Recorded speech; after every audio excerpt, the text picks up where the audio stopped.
So yeah, thanks everyone. Are there any apologies for absence?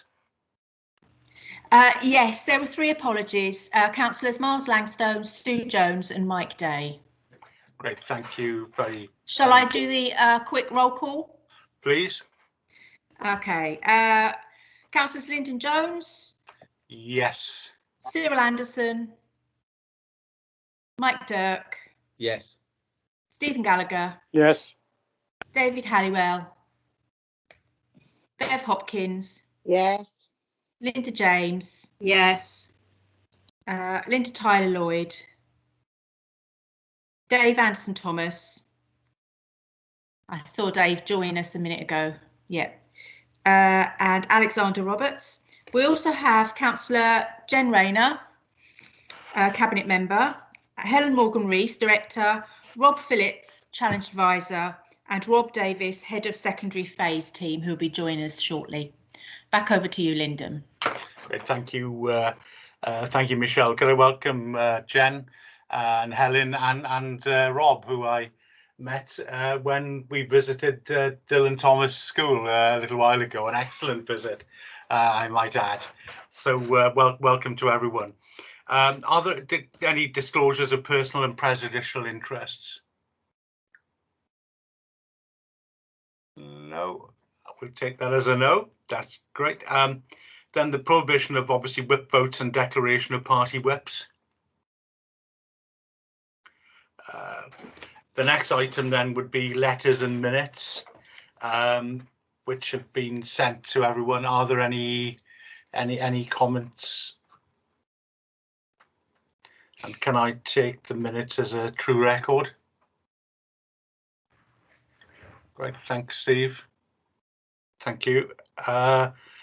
The next item, public questions. We're going through this very quickly. Public questions, and I think, Michelle, there haven't been any, have there? No, no public questions today. Okay.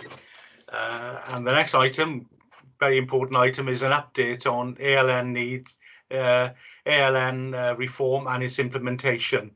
And I know that Jen, Helen and Rob are going to talk about that. I don't know who's going to come in first. Thank you, Chair. If I start then by introducing Rob Phillips, very grateful that Rob in his capacity, he's got a dual capacity currently as a secondee, so he works as a challenge advisor, but he is very much our additional learning needs champion in terms of communicating some of the key messages from Swansea Strategy on ALN, essentially how Swansea schools alongside the education department are working together to ensure that we are ready for the reform expectations that are implemented this September.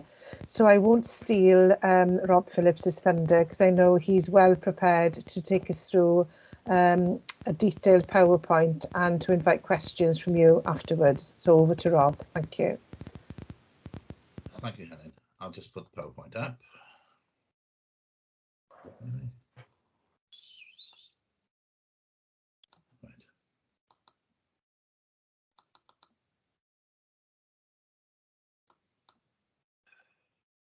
Can everybody see the PowerPoint now? Yes. Yes. Okay, great. As Helen said, this is an update on the ALN strategy for Swansea and how it's responded to the Additional Learning Needs and Educational Tribunal Act. Indeed, the Swansea ALN strategy, Additional Learning Needs strategy, is the vehicle for that act, and there is a particular approach to make sure that this actually is carried through as effectively as possible in the City and County of Swansea. First of all, in the National Mission Statement for Wales, there is an explicit reference to the Additional Learning Needs and Educational Tribunal Act in advance of it coming in, that it's going to build on a commitment for equity in education. That's what it says that it's about. Now, equity is not the same as equality, because I puzzled over this a while. It's about giving, yes, it is about equality issues for young people with additional learning needs, but it's about equity. And this cartoon demonstrates the difference between equality and equity. in the left-hand picture, all three have equal chances in terms of they've each got a box, but the learner on the right, or the spectator on the right, cannot see the game. It's only when the little chap on the right has two boxes is he able to see the game. So he now has equity insofar as he can see the game. And so equity and equality are not the same things. And the Act and our strategy are both about achieving equity for children and young people with additional learning needs. It's elusive. There are some disturbing statistics that come out of England and the UK. Disabled people are more than twice as likely to be unemployed as non-disabled people. Only 6% of adults with a learning disability are in paid work of any kind. And the most worrying fact of all, people with a learning disability in the UK die on average 15 years younger than a peer without learning disabilities. Now, that's not a physical or medical disability, that's a learning disability that's underlying that.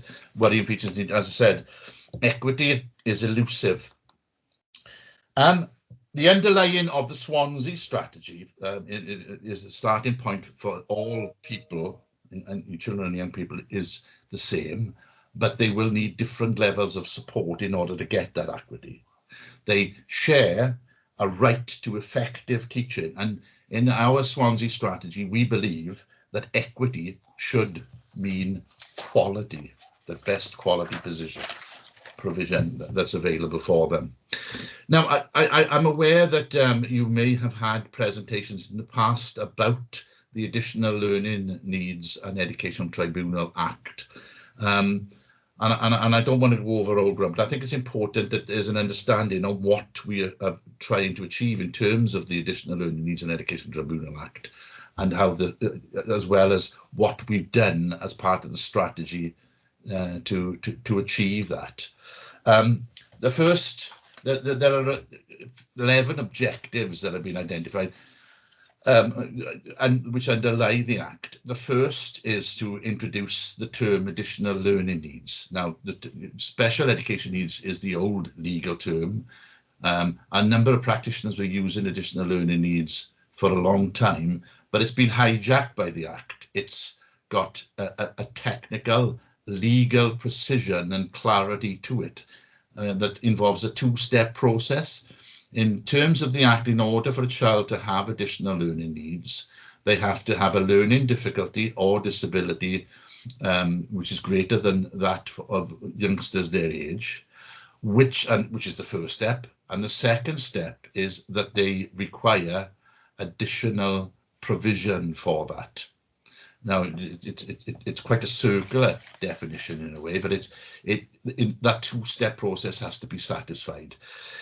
If they have, then they will be, that would give them statutory rights.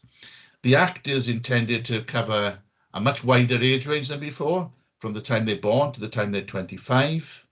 It involves a unified plan on top of that, so that there's not those who are subject of a statement any longer and those who are not. In the past, in terms of further education, for instance, if a youngster stayed on in school into the sixth form, they had a statement as a protection, whereas if they went to a college, they didn't have a statement. They had what they called an LDD, which was their protection. Now it's a unified IDP wherever you are within that age range. It's intended to have increased participation of children and young people, that they be the centre of the process. There was awareness that youngsters and their families were often steered into corners. The whole idea from now on in is that they get a say in what provision there ought to be for them as part of the planning processes and the decision-making processes. It's about high aspirations and improved outcomes. and the IDPs are based on outcomes. If a child has an IDP, like a statement, it'll be a summary of the child's needs and the provision that is to be made for those needs. But it'll also have clear outcomes that provision is intended to achieve for that child or young person. It's intended to be a simpler and less adversarial system, that there would be in the production, if the decision making as to whether a child needs an IDP or not, by involving the child and the parents as early a stage as possible and giving them a meaningful voice in it, there's more likely to be not just resolution, but avoidance of disagreement in the first place. That's the underlying principle of the Act, and very much featured in the Swansea Strategy. Increased collaboration within that. There was a recognition in the development of this Act that different services operated in silos, and that they were only going to be effective really if they work together for children. So there is an increased responsibility on health compared to before, but it's intended that education services, social services and health services will work with parents and children, young people, their families, to achieve the best possible outcome. And as I said, it's not an adversarial system, and seek to avoid disagreements or resolve them at the early stage as possible. But if they're not, there is a clear and consistent right of appeal, which is much clearer before and can lead much more quickly to tribunal. And there is a legal code which provides enforceable parameters on all local authorities and organisations. And underlying it, whatever part of Wales we're in, it's intended that there is a bilingual system. So those are the basic tenets of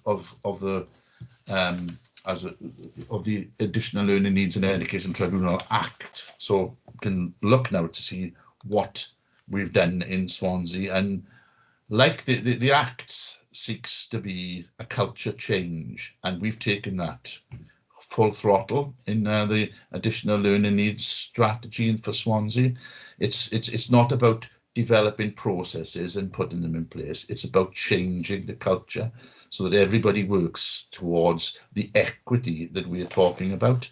It is a directorate priority, and it's intended to achieve transformational change, which is not achieved overnight.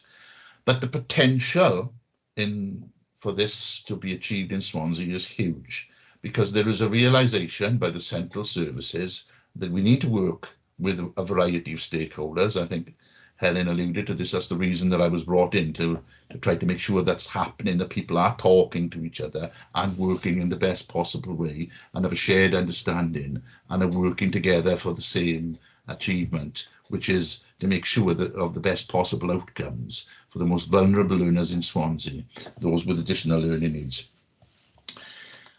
There are 6 themes,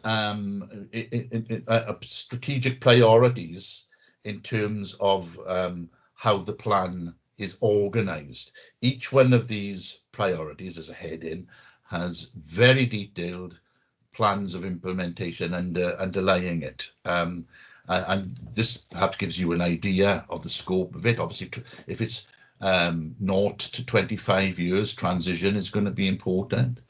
The capacity in terms of developing the workforce is important.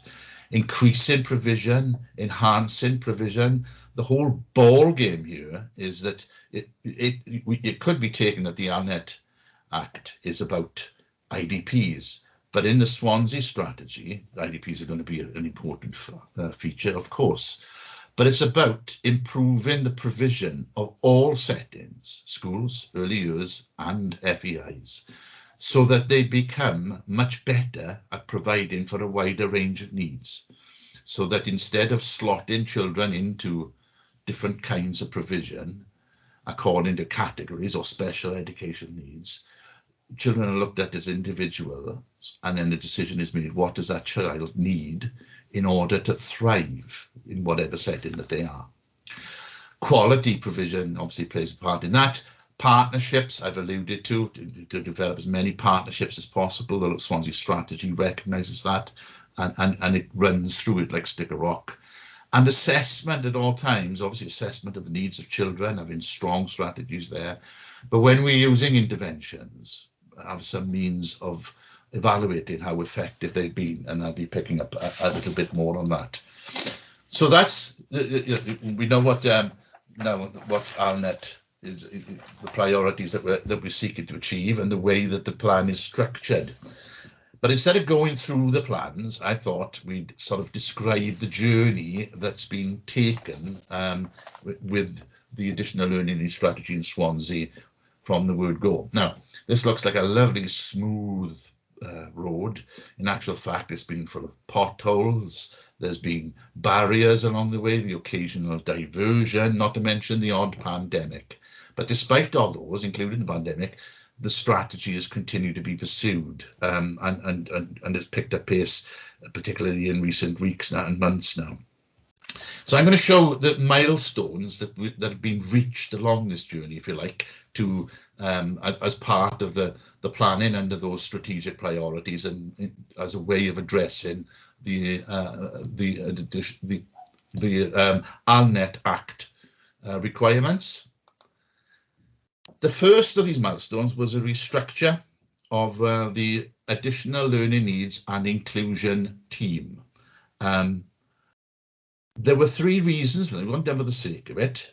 The first was to respond, to make sure that the structure of the team was able to respond to the priorities of the Additional Learning Needs and Educational Tribunal Act. The second was to respond to changing needs of children and young people in Swansea, and without going into more detail, they have changed over the last 5 years, and you will be aware of some of those changes. For instance, there's an increase in the number of young people with autistic spectrum condition. And finally, the third reason, with the first two in mind, was to be able to strengthen the partnership between children and young people and parents and schools and the local authority central services. Resources were rechanneled from an administrative function to a supportive function in that particular way. No more is that the case than with the creation of the role of caseworkers. There are 5 that were appointed just before and just after Christmas, so they've been working roughly for 4 months. And they were intended to link with families, children and people and their families and schools, advising pathways, identifying needs, supporting needs. They, if you like, are the guardians of the ALNet processes. A golden thread of consistency. It was recognised that sometimes professionals change with working with children and young people, and things can be missed if you're not careful. Well, those additional learning needs caseworkers will be a golden thread of continuity to make sure that doesn't happen.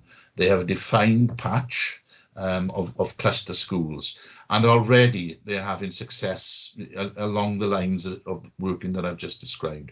There are far less complaints from parents about deadlines being missed, about things not happening than was the case before, and they've played a big part in that. Training opportunities have been developed as part of the strategy, huge, because one of the key priorities is about increasing the workforce, the capacity of the workforce to be able to take on board the culture change that we're seeking to have. We're very fortunate in having Natalie Bevan, the performance specialist, who's divided the programs, but other members of the additional learning needs and inclusion team have contributed towards that. It's vast. Obviously, we've aimed at the additional learning needs coordinators in schools. It's aimed at all staff working in schools, because a basic tenet of our strategy is that additional learning needs is everybody's responsibility, everybody's business, everybody's responsibility. It's something that all need to be considered with. And so the training opportunities are for all. We've got training for governors. We are developing training for parents on this, and a variety of communication strategies to reach parents. I think that Possibly one of the areas that we need to think about is training for elected members who are not governors, because a number of elected members who are governors will either have had or will be due to have at some stage training, but maybe that's something that could be thought about and discussed as a possibility. There are a number of statutory roles that the Additional Learning Needs and Education Tribunal Act requires. I mentioned one, that each school has to have an additional learning needs coordinator, but every authority has to have an early years additional learning needs lead officer, and one of those has been appointed, Samantha Jones. She's taken a post and hit the ground running. It's recognised that the early years can be a tricky time to identify additional learning needs, because it's sometimes not clear as to whether there is a learning difficulty or a disability, or if it's a stage of development thing. And also there can be discrepancies. So to cut to the chase, Sam is working hard on getting things right at that critical stage, and taking into account that some settings have flying start and others don't, and there's a lot of work to be done there, but made excellent inroads into it. One of the statutory responsibilities that actually isn't a local authority role, it's a health service role. DECLO stands for Designated Educational Clinical Lead Officer, which is quite a mouthful. It's even more a mouthful in Welsh. It's not our appointment, it's a health appointment, but it's our responsibility as an authority to link up with that person. And there have been 2 post holders in the past 2 years, Natalie van der Linden and now Luke Jones, and we've made it our business to link up very, very closely with them to get that collaborative working that I was talking about earlier with health that has been so noticeably absent in the past. And it's very encouraging, Luke, because he comes from a clinical psychology background and undertaken a lot of work on mental health. And you all will know that that's a huge issue in this authority, as it is in every other. Before lockdown it was, but since there's arguably even more. A centre plank in place, to a absolute foundation for the success of the Swansea ALN strategy is to have inclusive schools, early years settings, and an inclusive college provision as well. We've undertaken a massive amount of work on this in the training, and that will continue. They will have certain things in common, inclusive cultures, high quality, differentiated teaching and learning, inclusive practices to make sure that the children thrive in terms of the provision that they make, the facilities and the activities that take place in schools. They have effective leadership in those schools that to make the schools inclusive by design rather than by chance, and they have targeted interventions in place for those youngsters who need them. So that's a centerpiece. This is something that could be taken up in a session on its own, what that actually means. Suffice it to say, for this at this moment in time, that it's vital to the success of this strategy. We recognise that if it doesn't happen there, it's not going to happen at all. So an awful lot of work and support is being put in to make that happen. We put this in. This is something that we're working on. The Act requires all local authorities to be able to review the arrangements that's made by the authority, by governing bodies in the area for children and young people with additional learning needs. In other words, to have a clear idea what's going on and to redevelop it and fine-tune it as time goes on.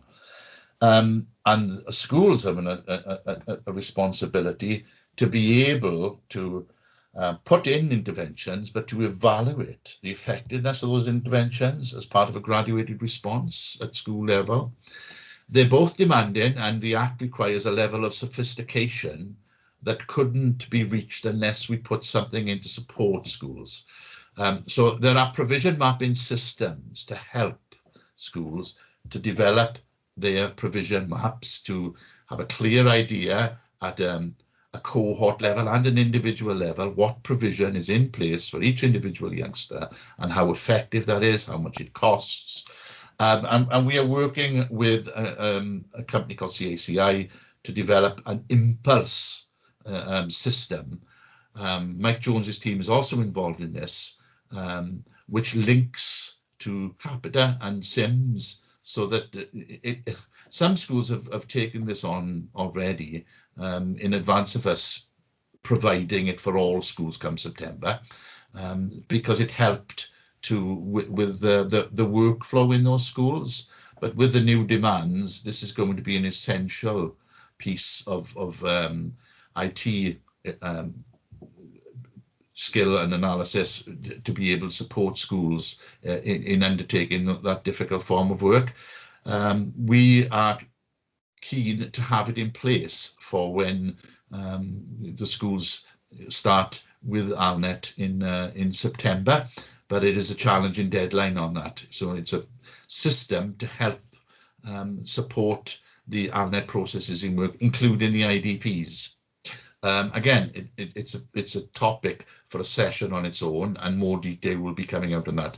But it's a milestone that we're just starting to reach, but will be on the horizon for a little while. This one has been in place for longer. The Elenco Leads project, I mentioned the performance specialist Natalie Bevan earlier on. As a strategy, as I said, we wanted to be as collaborative as possible. And it was realized that it would be wrong to develop systems and then seek to impose them as a central team on schools, earlier settings and colleges. It was important to co-construct these processes with the people at the chalk face, if you pardon me the pun. And so each school cluster has nominated a lead additional learning needs coordinator, and they meet regularly, and schools are compensated to develop the systems to ensure that they work. No other authority in this region has gone down this route, and I think they'll come to regret it. From our point of view, they've been able to work on a number of projects that's going to make this work in a meaningful way in those settings. The latest project they're working on is to develop guidelines for all settings to become inclusive in the way that I mentioned earlier on. Person-centered practice, it looks as if it's something that's further along the journey, but actually this has been in place for a very long time in Swansea.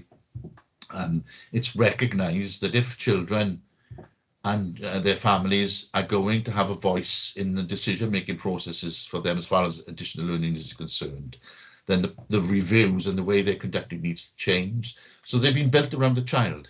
You know, we've altered our processes in this respect, and that's been in place for a very long time, to put the child at the centre of them and to have a meaningful voice in what's going on, and to have, you know, has resulted in one-page profiles for children where they describe themselves, their strengths and their areas requiring development, and give messages to staff to be able to help them to reach the goals that they set for themselves.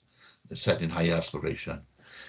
The journey continues. It's not that much further now. There's a couple more signposts to go. I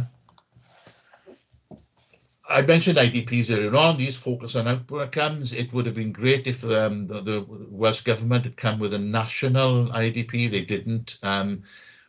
So we have a regional one. It's just to highlight the fact that although we have a Swansea strategy, we link very closely with what's going on through the region, and the IDP has been a particular focus in that. And the IDP is coming to the end of its development now and will be out, and there will be an electronic version that will be able to be worked through on the provision mapping system that I attempted to describe earlier on. I mentioned multi-agency collaboration. That is strengthening all the time. We're building stronger links with social services in terms of training and communication, and in terms of working practices with the children and young people services. And that collaboration will continue to strengthen. In terms of developing statutory processes, we are now looking at developing ITPs. There's an implementation program that we've just been given by Welsh Government, and that will be put in place to take all those young people who are school action or school action plus in key years and decide whether they have additional learning needs that requires additional learning provision and therefore will require an IDP. And that will be happening over this summer in readiness for the September start, a challenging deadline that we've been set. Other achievements within the strategy, we've held an SDF review. I was fortunate enough to play a part in that. The review was conducted into what was the state of play within there. A report was highlighted. I shared that with the writing of that with Sue Edgar. There were recommendations made on that. There are no surprises for some of you that the SDFs are overcrowded. In some ways, there are waiting times for them. Part of that is the increase in the number of youngsters who have autistic spectrum condition, and there is a knock-on effect from the special schools for that, and shortage of spaces there. So there are recommendations that are being that have been made, and there is a plan that's in the process of being developed to try to carry those recommendations forward. But already, it's not, again, that's not going to be a short term. There are certain short-term things that can be done, but it's the ultimate achievement of the recommendations that we've made is probably going to take a bit of time because of the complexities of youngsters who are already set in schools. But it is planned to rationalise and improve the quality of work and the placements that are going on there. Not far from finishing now, so bear with me. I know I've run over it just a little bit. Linked to that, we are going. The Swansea Strategy will seek to increase special school capacity. There is a clear ambition here that it's realised that we need to increase the number of special school places to meet the need that's out there. Cabinet have made certain decisions on this. It's seen as a short, medium, and long-term venture. And there is in the short term there's been an increase decided on places to take place in the short term. In the longer term, we're looking to double the number that's already been agreed. But suffice it to say, there are plans to develop special school capacity in the short, medium, and long term, and they're already coming to fruition. On top of that, there have been some inroads made in terms of provision for challenging learners. I say challenging in terms of their behaviour. Everybody will, I'm sure, be aware that the single site PRU has now opened, which has realised the ambitious vision of the authority in making the best possible provision for those particular learners. Unfortunately, not everybody has been able to get out and see there because of the pandemic, but that will come, and there's a new structure in terms of staffing in place, again, which fits that ambition and is settling in well. And on top of that, because there are some, I mean, the PRU is a short-term stay with a reintegration planned for either into learning in school or learning in terms of transition into the world of work or further education. But there are some youngsters who challenge that as a means of avoiding expensive out-of-county placements for them.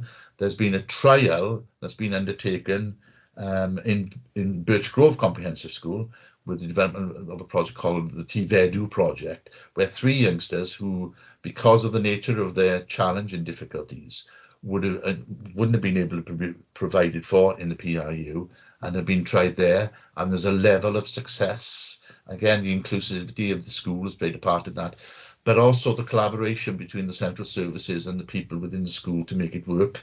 The pilot has been hugely encouraging for the 3-4 youngsters there, and it's planned to replicate that in other settings in the future because of that success as a means of avoiding expensive out-of-county placements. Two more, and they're on the horizon. We haven't reached them yet, but they're two milestones we're speaking about. There is a funding review for additional learning needs, which is on the horizon. It's been talked about for a while. It hasn't happened fully as yet. It will do. There is a shadow budget in place. There was an alternative budget looked at, put in place as a shadow budget, because as with any change of budget, there are winners and losers. In a year's time, we'll have a look again at how the shadow budget has gone before making decisions about reverting to it. But there are particular demands and challenges from the ALN strategy for Swansea and the ALNet Act in general, which require another look. If people are going to have to strengthen their provision and widen their provision to meet additional learning needs, they're going to need to be funded to have the capacity to do that. So the changes to it are highly likely. It's just a case of what changes and how much and when. Final one, learning through lockdown. There is a part that the ALNet team will play in this, have done, during the time where they've been in lockdown, particularly in terms of looking after vulnerable learners and the well-being agenda for staff and pupils. But as we come out, I know that the director is going to be talking to heads next week about things that all schools are going to face, like a safe environment for all, how to promote mental health and well-being, how to re-engage learners and so on. And the ALNet team will be playing a big part in those. So that's the journey. I go back to this. If you, some of you who are eagle-eyed may have noticed that in addition to the chap on the right-hand side having two boxes, the one on the left does not have a box, but doesn't need it either. And that's the thing that the second point that this makes really is that there are going to be challenges in terms of funding, and difficult decisions will have to be made. And I think, resources will have to be directed to where it's needed most in order to give the support where it is needed. Final one, mewn undod mae'n nerth, in unity there is strength. We're all in this together. I said there's a huge optimism as well as a huge ambition with the Swansea strategy. There's a huge optimism of the work because people are working together and everybody has a part to play, and that extends to members as well. So, in unity there is strength and we can make it work. And that brings me to questions. I'm sorry if I have run over. I tried to keep within it, but I thought I had it within the half hour, but not quite, it would appear. Great. Thank you very much, Rob, for that really thorough briefing. It was really excellent. And we've got 3 hands up for questions. And the first one was Councillor Cyril Anderson. Cyril. Yeah, thank you, Chair. Thank you, Rob, for that well-presented presentation.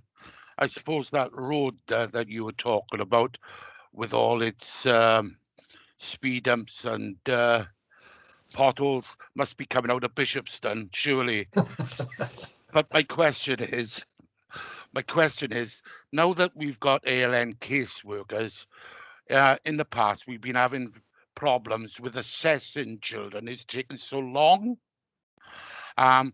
Will the employment of these ALN caseworkers help the child's cause?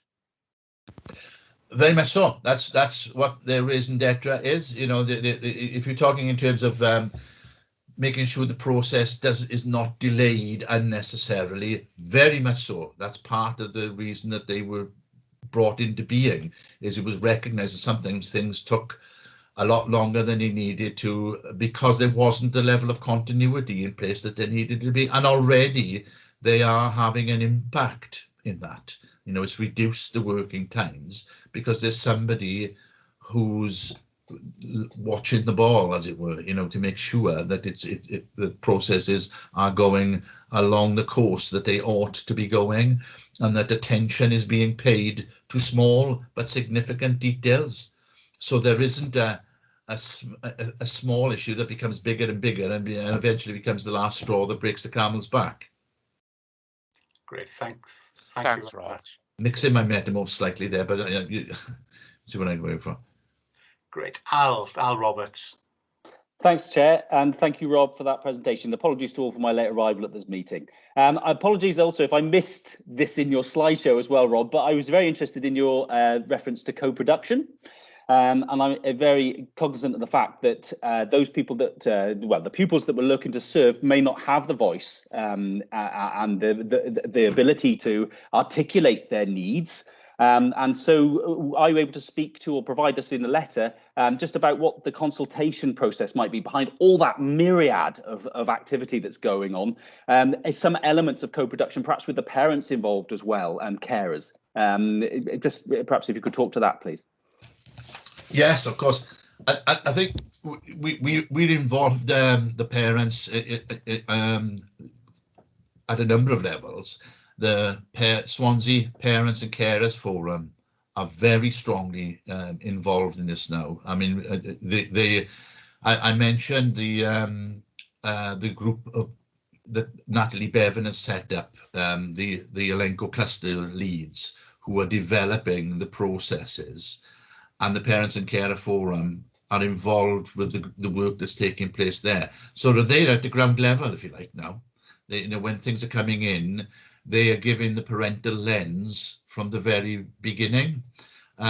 We've set up a communication group, and there's an animation we're in the process. It's going to be funded regionally, but it's going to be related to the Swansea Strategy.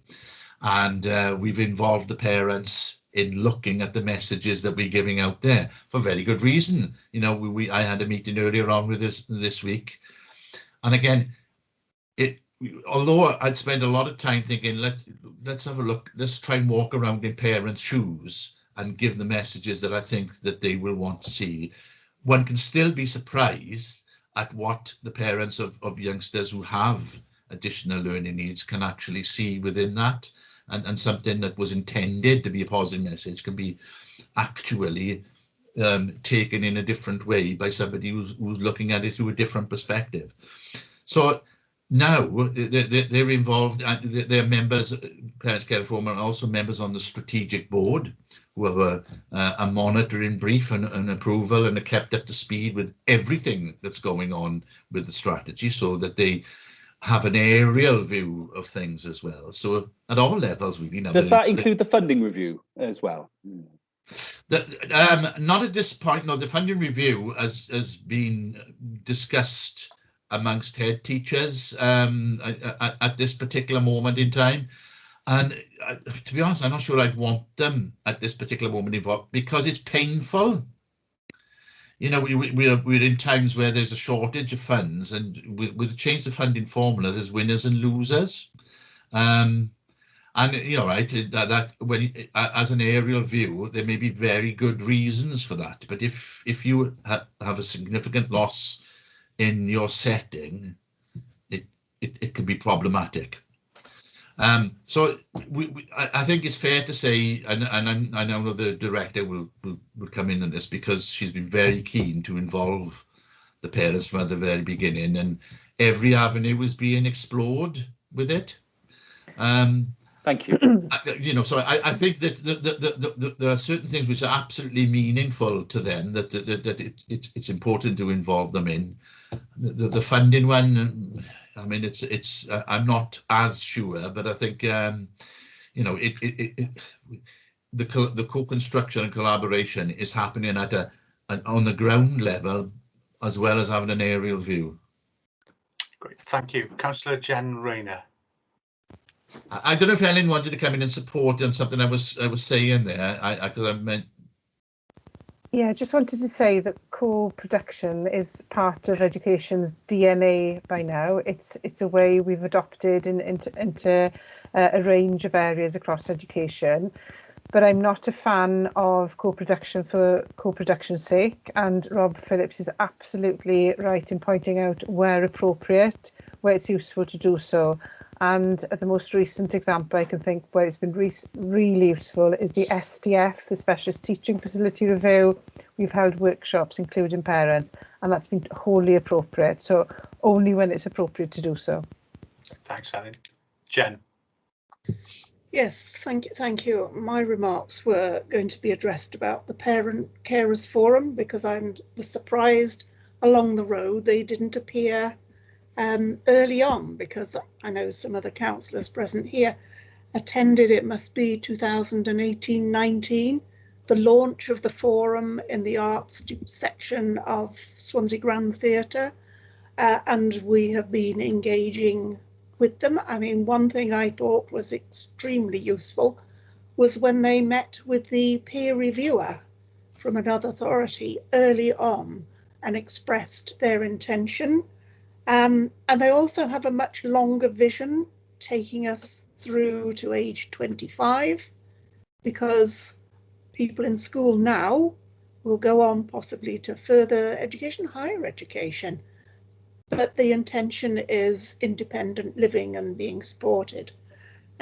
So I'm glad Mr. Roberts asked that question. Regarding, I have to make a comment now, the picture at the beginning, trying to show the difference between equality and equity, again touched on in budgeting. I think that conveys a really wrong message about what an inclusive school is, because it's not about taking away to give to someone else. It's about improving everyone, but making sure that those that need additional support get it. So I would not like us to be in a position where some parents are thinking, oh, they're going to do that, they're going to take the budget away from whatever and hand it over to someone else. And I think we have to be very careful about that. I don't think that picture shows what equity is about entirely, because it's a taking away model rather than a building on and improving for everyone. But I have to say, the journey so far, it has been rocky, but my goodness, the understanding that's gone along the route has been really good. And I would have to say the caseworkers getting in early have been a huge improvement and investment. So very pleased with the way it's going. There will be changes, because we can't just say this is a set model, but yeah, it's good. And the critical thing now is to look at just what extra provision we need to make sure we don't just produce more STFs and more special schools to dump children on, but to make sure we've got that all-inclusive approach. Okay, great, thank you. Mike, Councillor Mike Dirk. Thank you, Chair. Thanks, Rob. Very, very interesting. Delighted to see Swansea at the cutting edge. I agree with what you say there about the Elenco cluster leads in particular. It's okay to create an act of parliament, but making it reality on the ground is where the challenge is.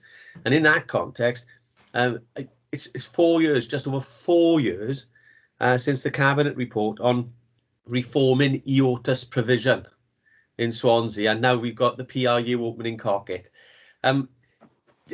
Did we write some of the principles of this new act? It seems to me that there's some prescience in the 2016 report, and the words and phrases that you've used are meeting the needs of the child, understanding what the issues are and cutting the cloth to fit, being bold and ambitious. I think in that report in 4 years ago, there were lots of options, and I think the decision was to go for to do it properly. You know, don't cut the cloth, don't cut corners, I mean, but to do it properly and to allocate resources where they are most needed and are most likely to have the greatest effect. So do you see a synergy, Rob, between it feels like it's one plan that's moving forward over time, not separate plans, if you like. You know, there seems to be lots of threads coming together. I very much so, and it's intended to be that way. I think that, you know, when you co-produce on something, somebody brings their ideas into it, and you get a benefit from that, because often you think, oh, I saw it a certain way, but actually the perspective that you come in with is a better one, you know, and it can serve to strengthen it, so it builds even more of a momentum. And in fairness, I think that not every school in Swansea is an absolutely rock solid inclusive school, but an awful lot of them are. There are many of them that are, and they're some of the best that you get anywhere. And so you picked it up well, that the principles and the objectives of the Additional Learnings in Education Tribunal Act have a resonance with what was already going on in Swansea, other authorities too, you know, because and no wonder, because it was based on, well, what's the best practice? Let's have a look and let's base the legislation on what we see coming out of that.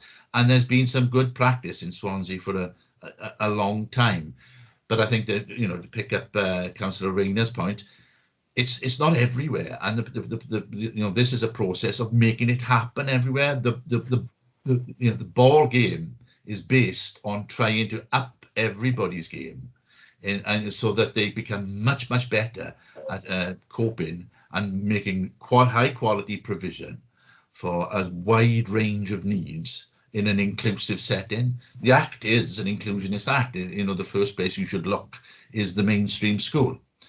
But it also recognises that some youngsters, because of the profound level of needs that they might have, if they are to be fully included in their learning, they may need the structured environment that a special school or a specialist teaching facility has to offer. Great, thank you. Any other questions? No, can I say thank you very much, Rob. A really excellent presentation and a good journey. As with all journeys, they're always difficult, but really well done. And if you could thank the people involved in that as well, because they don't just happen. So thank you very much. The next item on the agenda is an Estin report and letter. I don't know who wants to lead on that. It's Jen or Helen. Happy to make a start, Chair, but Jen, if you want to come in, absolutely happy for you to start. Great, Helen. Okay, so the reason for bringing this to scrutiny, obviously during the disruption to education, it's very difficult to report on normal performance indicators in education. And during the course of this academic year, scrutiny panellists or committee members will have heard a number of officers talk about our efforts during the times of disruption. But it's always useful to hear what external regulators think of how we've responded to this. So this letter, it's not actually a report, it's a letter. It provides you with a level of assurance that the leadership and the provision in responding to the crisis, which is still ongoing, but not to such a large extent, has been externally regulated, and for you to see that. And also for you to appreciate that this is part of a national thematic review across Wales, so it wasn't just a subject for Swansea. And that national thematic review by Estin, our education regulator, came up with a set of recommendations for the whole of Wales. And there are 5 recommendations. I'll touch upon them quickly just to give you a flavour. So the first one was to urgently address the barriers to learning. And I think we will have provided you with assurance during the course of scrutiny that that's actually happened in our regular updates on our response to the crisis. The second one was to improve the quality of blended learning. Again, we've provided some assurance to elected members on this in terms of our engagement with schools to ensure that they're refining their methods during each month of this academic year. The third one is to provide a coherent approach to improving provision for vulnerable learners, specifically in respect of literacy, numeracy and social skills. The fourth one is to establish strategies to support the long-term impact of COVID on the mental health and well-being of all children in our schools. And the final one is to take stock and look at the policy and practice that we adopted during COVID times to inform future ways of working. So those 5 recommendations from Estyn for the whole of Wales, really, we are getting our teeth into them, and indeed our colleagues from Estyn will be returning to Swansea next week to see how we have progressed on those areas of national concern.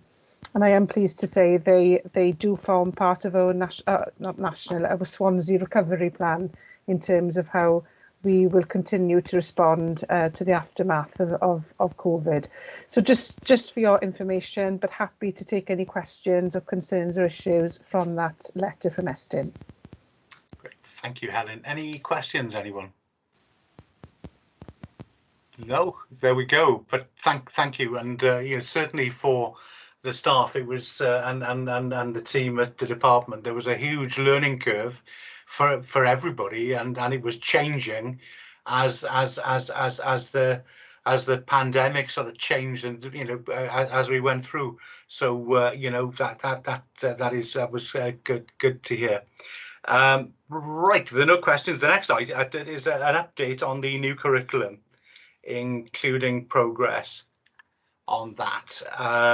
I know that the cabinet member, along with Helen Morgan-Rees, and I think Rob Davis is here, the head of the secondary phase team. I don't know who was leading on that item. Thanks, Chair. I'll introduce Rob because he's prepared some update by means of a few slides just to take us through the key points, but also he's provided members of this committee with the actual implementation plan itself. So hopefully you'd have had sight of that before the meeting and you'd be able to ask Rob. So just 2 things really. One, to recognise that our plan is a 3-year plan in terms of curriculum implementation from 2019 to 2022. But obviously because of COVID, there has been a degree of disruption. So I'll stop now and hand over to Rob. Many thanks, Helen. Hello, everybody. Hello. Yes, I think it's my first time at Education Scrutiny. I think I've been into Ed PDC a few times, but the first time here. So nice to meet you all. I put together just a brief presentation on where we are with the curriculum reform journey. Let me just set this up now. Can't see the feature I wanted. Still getting used to Teams. I was hoping to see some notes on my slides, but they don't seem to be there. Doesn't matter. What I've done here with the presentation is put it into 3 slides really. Where were we coming up to the pandemic? Because that's caused somewhat of a hiatus in schools planning. What's happened during the pandemic and the sort of next step. So sort of three phase view of where we are. So to begin with, prior to the pandemic, I think we did a really good job in preparing a local curriculum implementation plan to get schools ready, to get them geared up for this big piece of work.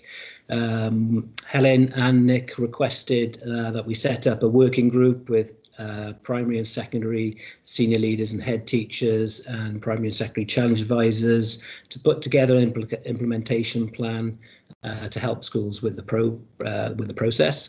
So that was set up in the summer term of 2019. Most of the work was done in the autumn term. And that was released then to schools in February 2020 at a cross-phase head teachers meeting, which conference really it was, where we had the theme was the science of learning. We had from evidence-based education Professor Stuart Kine coming down to talk about what was research telling us about the best bets for curriculum design, for teaching and learning, so we could build our new curriculums on firm foundations. That timed nicely with Welsh Government's release. You can see the second bullet point there. Welsh Government's release of the final documentation was in January right at the end of January 2020, and then we had the cross phase in February 2020. So it timed really, really nicely with that final documentation. Our plan, as Helen said, was covering 3 years up to September 2022, when schools have had to bring it in based on a statutory basis. We put together a 4-phase plan to do that. So that was involving schools sort of evaluating where they currently were, designing and planning new units, trialing and experiment, and then sort of monitoring and evaluating with the 4 phases. Then, of course, what happened? The pandemic in March 2020. So that brought about a pretty big hiatus, really, in this work. So during the pandemic, say the pandemic brought about a hiatus. Obviously, schools had to refocus on making, turning into emergency childcare centres, remote learning, blended learning, and the rest of it, and didn't really have a lot of time to think about the curriculum. But having said that, I think it's really important to say here, there's a lot of high quality professional learning taking place.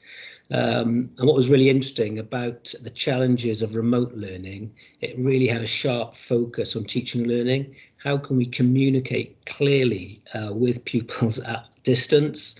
And it brought about a lot of professional learning, discussion, thinking about how we do it using the tech, but also the pedagogies, you know, the clear instructions, the quality of the modelling, the time for practice for kids, how we feed back, all the key fundamentals of pedagogy, but just delivering them differently and from a distance.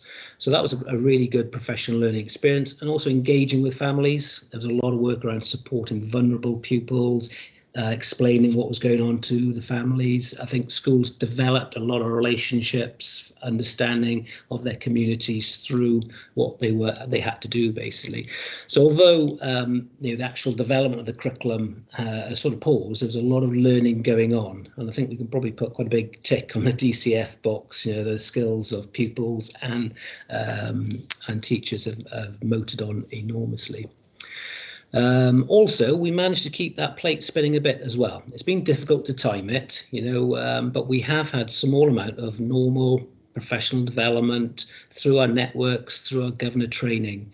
So that's been successful. And a lot of that is focused on, I think in the autumn term, we were talking about adopting approaches to performance management to reflect more closely the needs of schools as learning organisations, making sure that staff are research informed, inquiry based. So moving away from sort of more wooden based performance management targets to ones which are more focused on teaching and learning and the evidence around it, and teachers doing some professional reading and then applying that in the classroom. So that has been going on in the background. Also, I think we've improved our training to governors, and in fact the pandemic's helped that. I think, you know, we're hitting more governors with the training that we're delivering. I delivered a session before Easter on becoming more evidence-based, and we had around about 40 governors attending that session. One last week, we had 60 on curriculum. So it's made things in some respects a lot easier. You don't have to travel to the Civic, you don't have to park, we don't have to book a room. We were perhaps getting between 10 and 15 governors. We're now hitting a much wider base. So again, we've learned these things. I think it's going to help us on this curriculum journey moving forward. And as well as that sort of going on in the background, at the national level, things haven't really stopped at all. You know, they've carried on, and there's a little bit of a disjunct, I suppose, between nationally and what schools have been able to do. So Welsh Government published their Journey to Curriculum for Wales 2022. That was released in November. And really interestingly, they adopted a 4-phase plan, which is very, very similar to our plan. I think they might have had sight of it. Which is quite interesting. Obviously, the Curriculum for Wales bill was passed. That was back in March. We've had a big review into sort of how the curriculum can promote ethnic minority aspects through the curriculum. Had the Bain report by Professor Charlotte Williams. That was released in March. I think 51 recommendations or something in there. We've had the relationship sex education framework being developed in the background. We've got the religion, values and ethic framework as well being developed. They haven't been published yet, but they're coming in the pipeline, so that work's ongoing. And of course, all these things are, you know, schools are going to have to get to grips with. Also, Qualifications Wales have carried on with their consultation about the reform for the exams. That will be GCSEs for when the curriculum gets through to year 11. And of course, I know heads were quite frustrated by that. These are big consultations, but they haven't had time to allocate any thought. It's been, information overload. So at the national level, these things have carried on, making it quite challenging for schools. Also added in their school improvement guidance as well, a big consultation back in February, March, looking at the role of school improvement, local authorities, governors, Estin, where does the accountability lie, how we should be working. So big things while all this was going on in the pandemic. So a bit of a disjunct between what's happening nationally and what schools are able to cope with. So where does that leave us? The next steps? I've got to say, I think we've got to give schools space. They're readjusting, getting the kids back into good routines. I think they've got to think about their curriculum, not just for the curriculum for Wales, but they've got to think about maybe some of the experiences that kids have missed out on during the pandemic. There's been a lot of talk about catch up and stuff like that. They need time just to get the kids back into school, just teach them those good habits, get them enjoying their learning and finding out what is some of the fallout from the pandemic. And no doubt it's be quite uneven. There's going to be a lot of unevenness, and it's going to take time for them to realise that and time for them to plan for it as well. So I think we have to create a lot of space for them. In terms of what we're going to do at the local authority level, well, we've had those big national things going on. The curriculum implementation plan hasn't been updated. So that's a piece of work I think we can do as officers in the summer term, with the view perhaps then to re-engaging with schools sometime perhaps in the autumn term. But I think that the idea of when do we do it, that's something we've got to think through quite carefully. And of course, we don't know with the pandemic, it's twisting and turning. Are there going to be more lockdowns? What's going to happen? We've got to read the situation in front of us, really, and be very cognizant, I think, of the workload on head teachers, on staff. I'm just thinking of secondary. If we tried to do something in the summer term, they're totally overwhelmed at the moment with the return to school and the centre determined grades. So to try then and do something is quite difficult.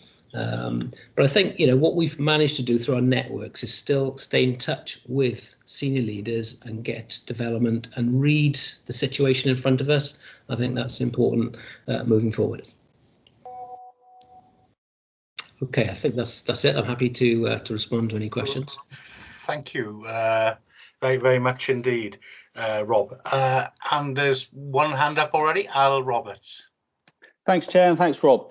Just a quick question about how the restructuring of the challenge advisor model at the county level might impact the support to schools as you move into implementing the new curriculum. Any thoughts about that, please?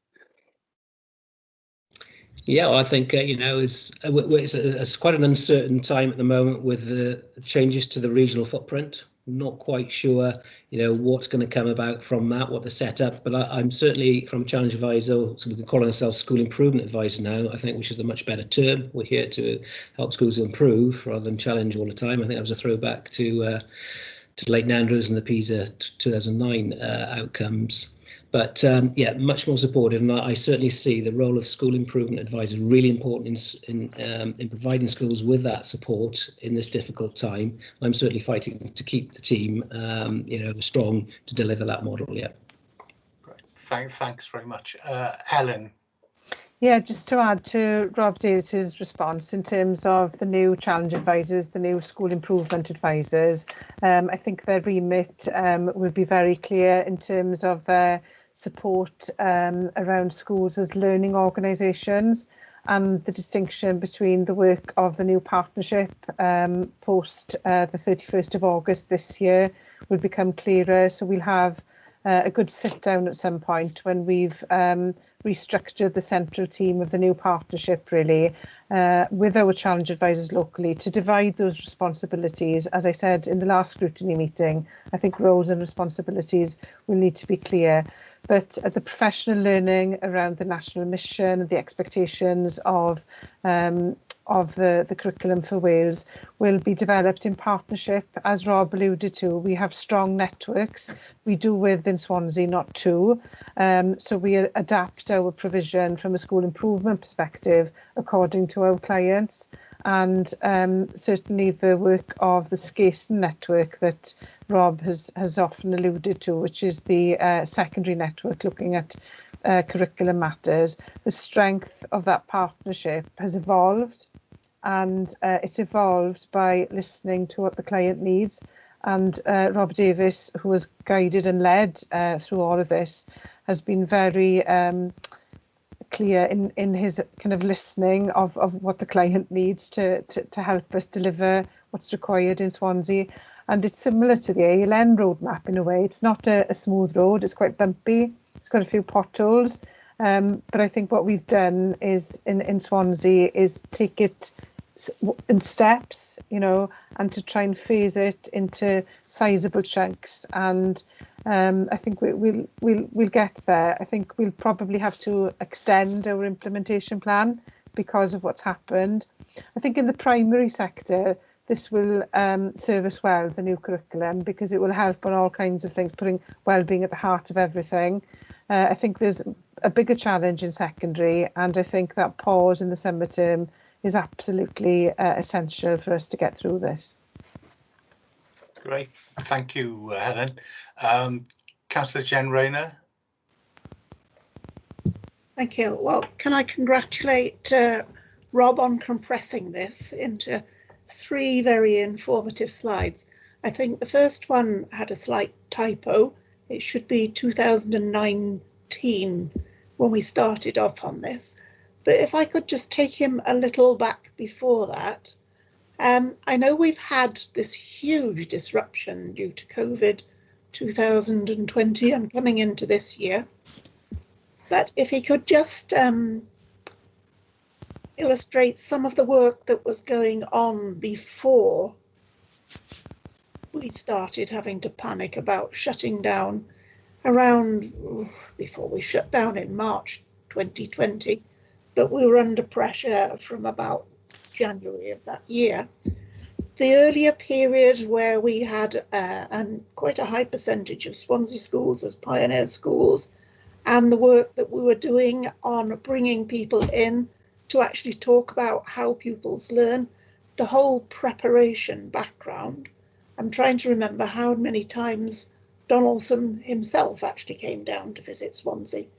But if you could just talk about what the earlier period was before it had to be formalised into the 3-year plan. Because I think in the folk memory of a lot of teachers, they know more about the national curriculum and the mission than at the moment, with everything else going on, is actually at the surface. So if you could just talk pre-2020 for a second. Yes, sure, Jen. I mean, some of that was pre-2020, the setup of the working group with primary heads, secondary, senior leaders, challenge advisors, as they were then called. Prior to that, you know, the Scrutiny network was set up particularly to look at curriculum. Everybody asks me, what does it stand for? Sometimes you forget. It's Swansea's Curriculum and School Evaluation Network, and it was set up with 2 sort of aims, sort of that self-evaluation, quality assurance, improvement side, and the curriculum side as well. And of course, it overlaps with teaching and learning, and it's grown into even wider than that, even covers sort of pastoral, more well-being through the pandemic. But that was set up with a particular aim. Let's get together, let's talk about our curriculums, let's share our model, let's find out what's going on and have those discussions. And I would say that it wasn't just pioneers, it was pioneers and non-pioneers. And I think that's been a really important approach. You know, there's been a lot of snobbery around this. A lot of the money has gone to pioneers, and sometimes it hasn't actually, you know, they haven't been that keen to share. I'm not saying in Swansea, this is more of a national thing. And there's been a little little bit of, well, you know, what have they been, a bit of a secret garden, I suppose. Now, that hasn't been the case in the Swansea. Through the network, we've had great discussions about what's worked, what hasn't worked, and the pioneers have been very honest as well. You know, we had Alpha there talking about what didn't work. They tried to merge their languages together through a thematic approach. It didn't work, so they had to go back and refocus and look at other ways of doing that, you know, being very pragmatic about it. So yeah, a lot of good sharing of the work and finding the way. I mean, it's quite interesting looking at you know, the ALN reform and the winding road. I think, you know, this curriculum journey is a bit of a long and winding road as well, you know, and we've had a sort of a steam train come across it with the pandemic. But lots of good stuff was going on there with the pioneers, with the non-pioneers, and I think that equity between the two is strong in Swansea, you know, and I think that's come through our networks, which is really pleasing. Does that answer your question, Jed?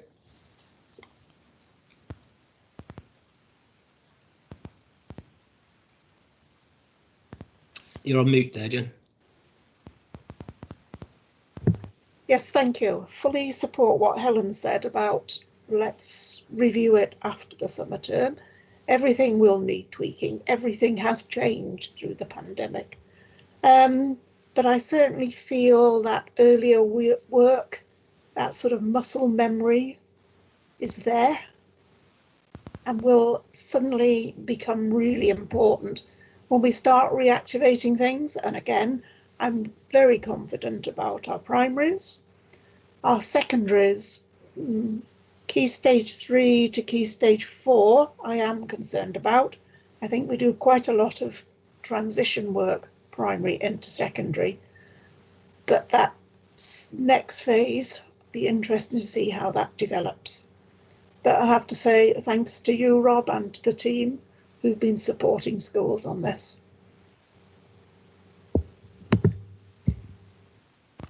Thanks, Jim.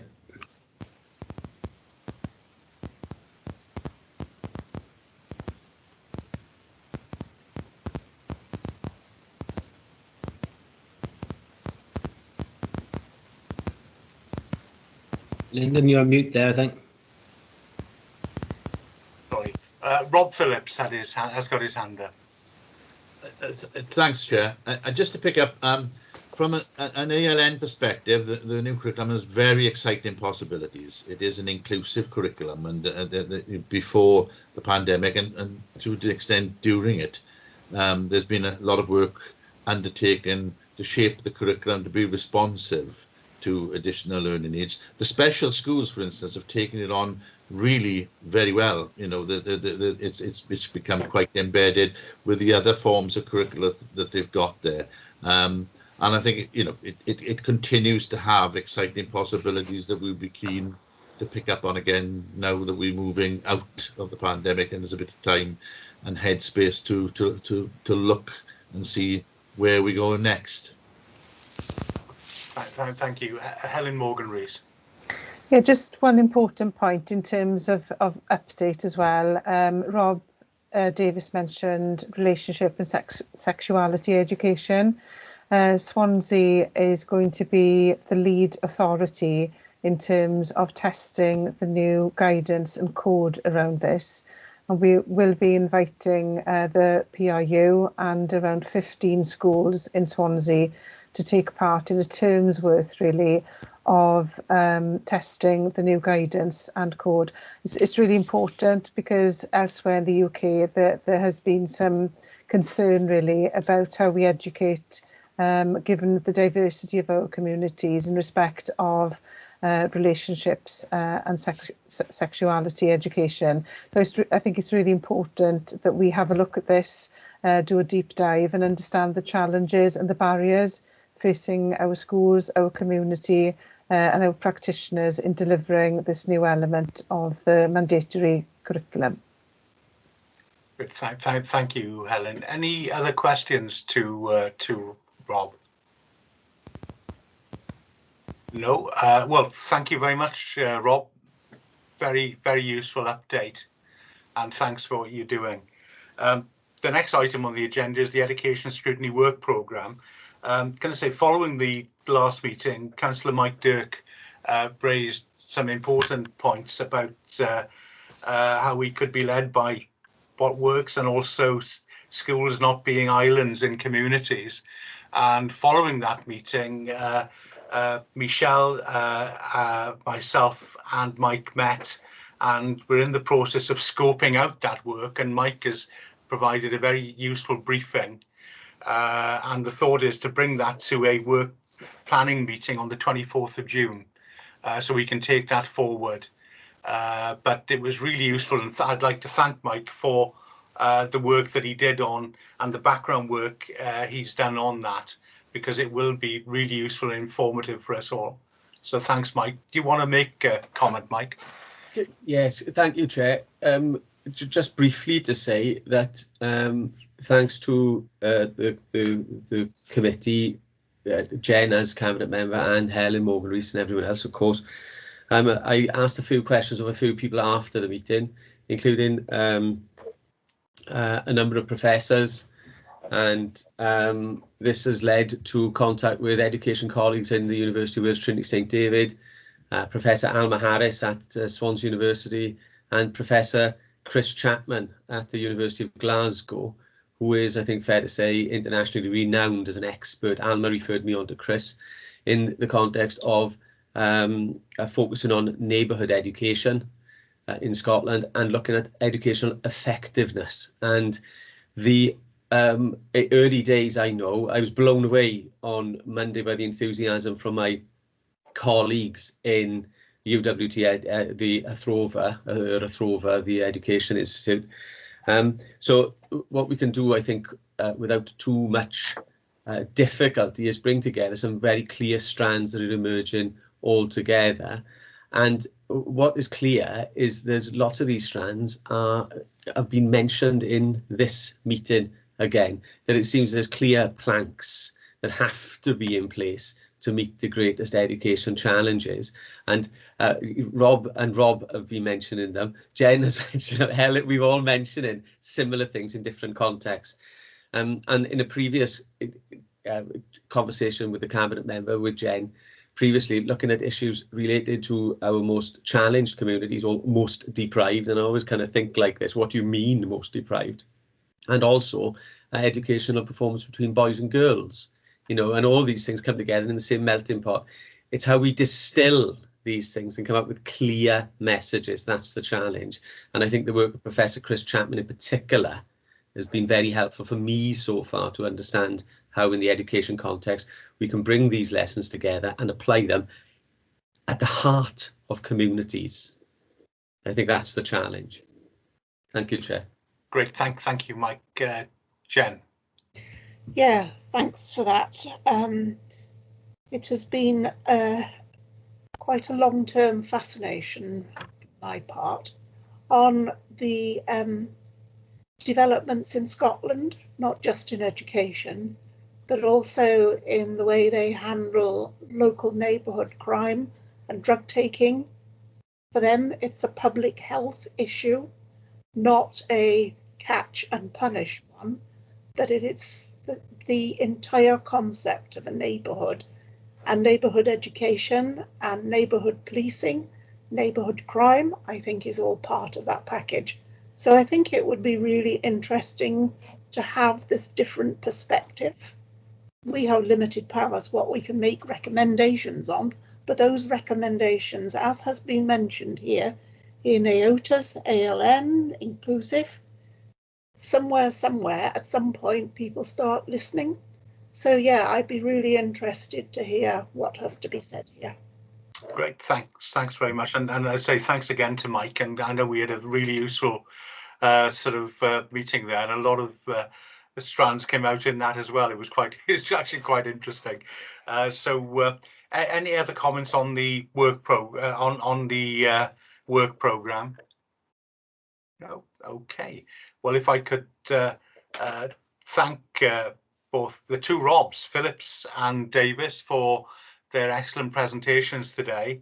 Helen Morgan-Rees and Councillor Jen Rayner for coming along, and also Michelle for organising the meeting and for all the background. And hope to see you all soon. Thank you very much. Bye. Thank you. Bye-bye.